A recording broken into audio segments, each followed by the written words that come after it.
नमस्कार, तेज हरियाणा की सुबह की 10 बड़ी खबरों में आपका स्वागत है। यदि आपने चैनल को अभी तक सब्सक्राइब नहीं किया तो ज़रूर कीजिएगा। हरियाणा के किस जिले से आप हैं, कमेंट सेक्शन में अपना नाम जरूर लिखिएगा।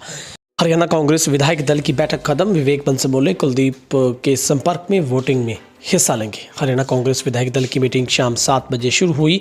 मीटिंग की अध्यक्षता नेता प्रतिपक्ष हुड्डा ने की। मीटिंग में कुलदीप बिश्नोई नहीं आए। मीडिया से बातचीत करते हुए पूर्व सीएम हुड्डा ने कहा कि मंगलवार को 11 बजे नामांकन अजय माकन दाखिल करेंगे। नामांकन के समय सभी विधायकों को बुलाया गया। हालांकि 10 एमएलए जरूरी हैं। अजय माकन को बाहरी उम्मीदवार होने के सवाल पर हुड्डा ने कहा कि दिल्ली विदेश में नहीं है, हरियाणा का हिस्सा। बीजेपी ने पिछली बार दुष्यंत गौतम को बनाया था, वो कहाँ के थे। हरियाणा में अब एक दूसरे के खिलाफ चुनाव लड़ेगी बीजेपी और जसपा।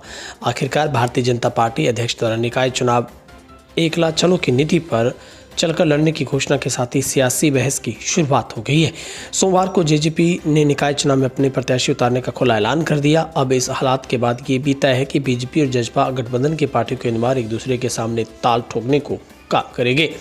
कुल मिलाकर गठबंधन में लंबे समय की चली कस्में वादों पर अभी से विराम लगता हुआ नजर आने लगा है। हरियाणा मंत्री समूह से अधिकांश मंत्री और भाजपा के नेता अकेले ही चुनाव जीतने की बात कर रहे हैं।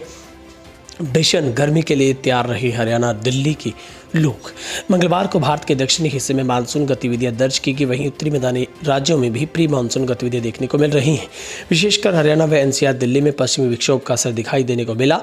राज्य के नारनौल के अधिकारी के मुताबिक हरियाणा व एनसीआर दिल्ली में लगातार पश्चिमी विक्षोभ सक्रिय होने की एक प्रेरित चक्रवर्तीय सर्कुलेशन पश्चिमी राजस्थान पर बना हुआ है, जिससे संपूर्ण इलाके में नए बादलों का फुटाव और निर्माण होता है। शाम तक सूबे में आंधी के साथ बारिश होती है। सोमवार को इसी कड़ी में हिसार, हांसी, भिवानी, रोहतक, इमालोटा, चरखी दादरी, गनौर, मुरथल, बहादुरगढ़, मानेसर, फरीदाबाद, सोनीपत आदि जिलों स्थानों के साथ साथ एनसीआर दिल्ली की बारिश के साथ साथ 50 से 70 किलोमीटर प्रति घंटे की रफ्तार से अंधड़ दर्ज की गई।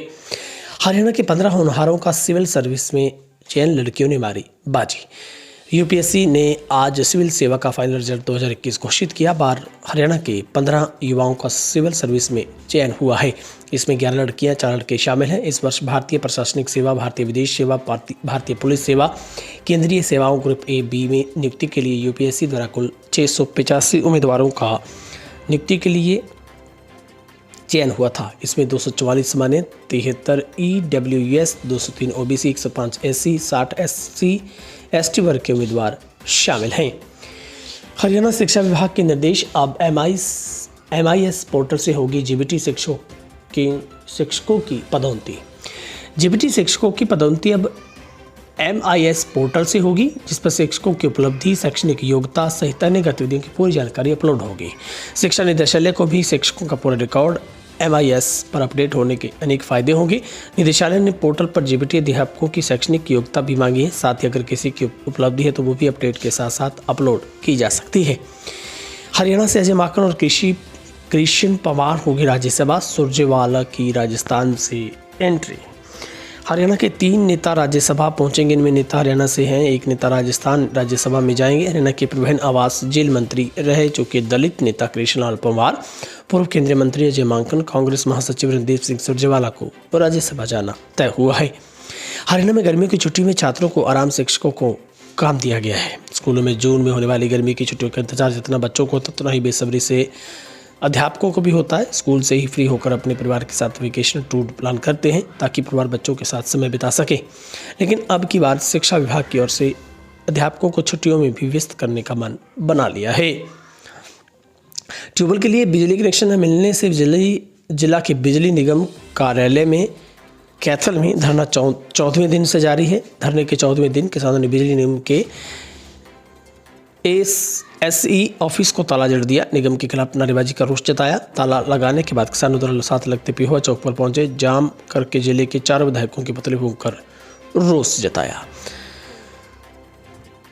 नगर परिषद व नगरपालिका चुनावों की नामांकन प्रक्रिया शुरू होते ही चुनावी माहौल पूरी तरह से गर्मा गया है। बीजेपी कांग्रेस के संभावित प्रत्याशियों ने पार्टी का टिकट पाने के लिए आईटी चोटी का जोर लगा दिया है। हालांकि अभी तक यह तय नहीं हो पाया कि कांग्रेस नगर परिषद व नगरपालिका का चुनाव पार्टी सिंबल पर लड़ेगी या नहीं।